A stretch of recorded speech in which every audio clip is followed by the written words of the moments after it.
ஆறுமுகனே போற்றி போற்றி.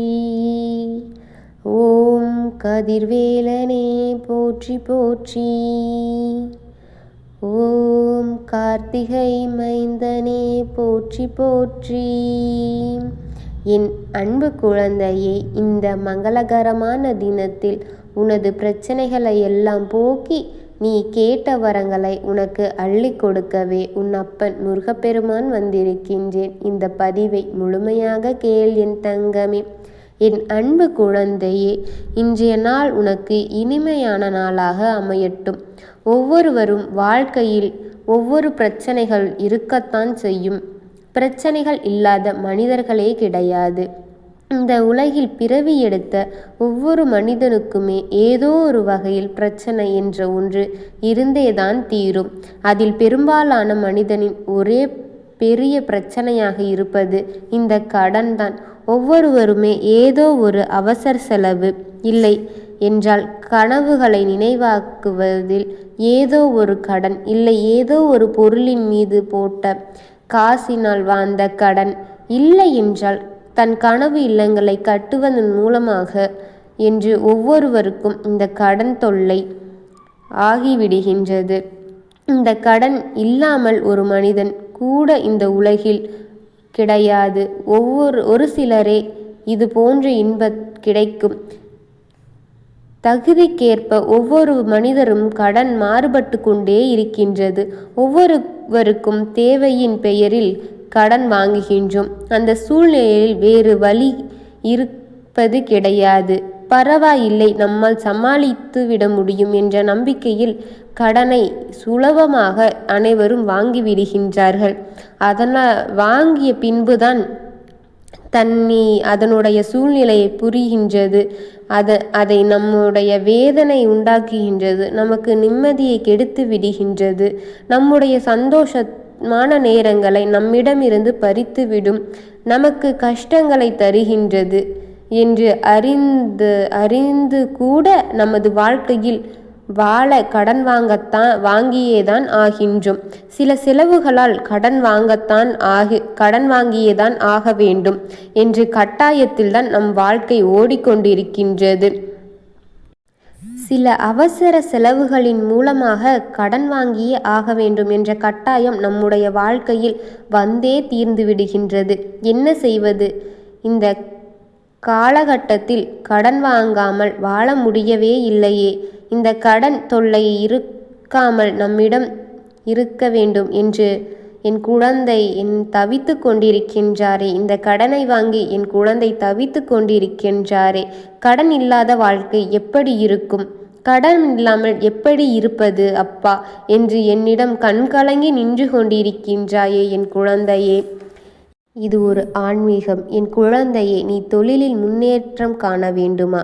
இழந்த சொத்துகள் அனைத்தையும் திரும்ப பெற்று கொள்ள வேண்டுமா? இழந்ததை திரும்ப பெற வேண்டுமா? திருச்செந்தூர் முருகனின் பாதங்களை பற்றி கொண்டாலே போதும் என் தங்கமே. எல்லா பிரச்சனைகளுமே இந்த முருகன் உனக்கு வழிகாட்டி விடுவேன். உங்களுக்கு தீரா பணம் கஷ்டங்கள் இருக்கின்றதா? கஷ்டங்களோடு கஷ்டங்களாக கொஞ்சம் கடன் வாங்கி நேரில் திருச்செந்தூர் முருகனை திருக்கோவிலில் சென்று நீராடி முருகனை வணங்கி வாருங்கள். என் கஷ்டங்கள் எல்லாம் தீர்ந்துவிட வேண்டும் என்று முருகனை மனதார நீங்கள் நம்பி வேண்டிவிட்டு வாருங்கள். உங்களுடைய கஷ்டங்களை அவர் தீர்த்து விடுவார். என் தங்கமே, இந்த வாழ்க்கை முடிவுக்கு வருவதற்கு முன் ஒரு முறையாவது திருச்செந்தூர் முருகனை வணங்கினால் உங்களுடைய மோட்சம் கிடைக்கும் என்பது ஐதீகம். கடன் பிரச்சனைகள் தீராமல் இருக்கின்றதா? திருச்செந்தூர் முருகனின் எந்த முறையில் வழிபட வேண்டும் என்பதை உனக்கு கூறவே உன் அப்பன் வந்திருக்கின்றேன் என் குழந்தையே. 27 செவ்வாய்க்கிழமை இந்த வழிபாட்டை விடாமல் வழிபட வேண்டும். வழிபாடின் போது செவ்வரளி பூவை வாங்கி உங்கள் கையாலே கட்டி முருகனுக்கு மாலை சூடுங்கள். இந்த வழிபாடு செய்யும் போது திருச்செந்தூர் முருகன் திருவுருவப்படம் உங்கள் வீட்டில் கட்டாயமாக இருக்க வேண்டும்.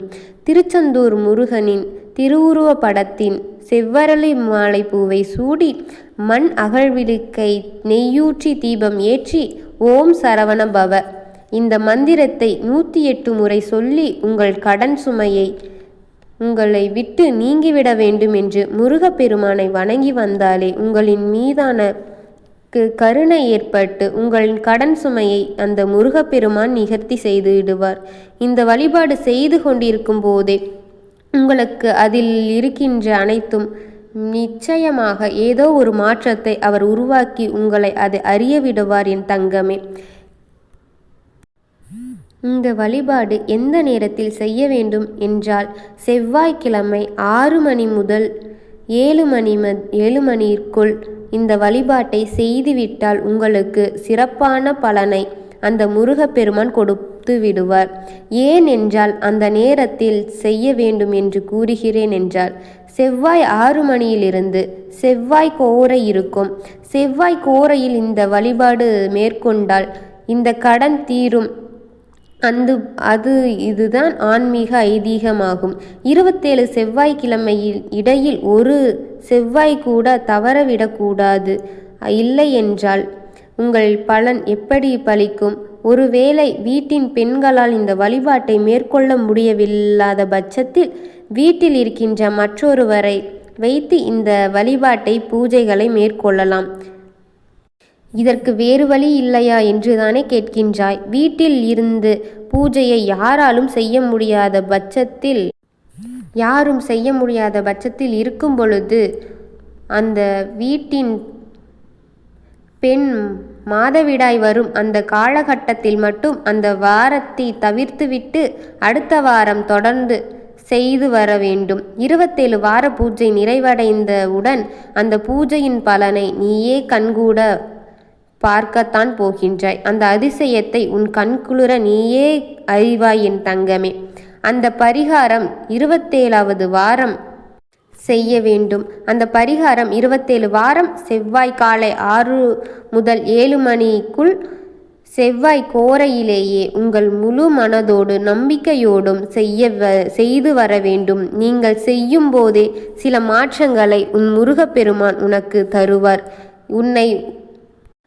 அதை உணரும் வகையில் அவர் செய்துவிடுவார் என் தங்கமே. இதை தொடர்ந்து செய்யும்போது கடனில்லாத வாழ்க்கையை முருகன் உங்களுக்கு நிச்சயமாக கொடுப்பார்.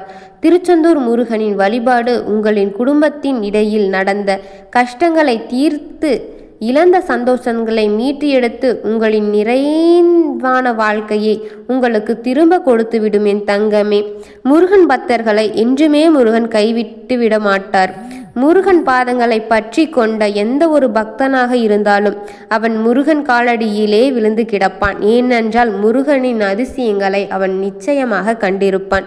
முருகனின் அதிசயங்கள் கொஞ்சம் தாமதமாகலாம், ஆனால் நிச்சயமாக நடந்துவிடும் என் தங்கமே. அவருக்கு மேற்கொண்ட பூஜைகளின் பலனாக உனக்கு நிச்சயம் கிடைக்கும். உனது வாழ்க்கையை அவர் மீட்டு கொடுத்து உனது பண கஷ்டங்களை போக்கி உனது சந்தோஷமான வாழ்க்கையை உன் கையில் விடுவார் என் தங்கமே. இந்த முருகன் உங்களை கஷ்டத்தை தீர்த்து கடன் சுமையை நீக்கி நிம்மதியான வாழ்க்கையை கொடுத்து விடுவார் என் தங்கமே.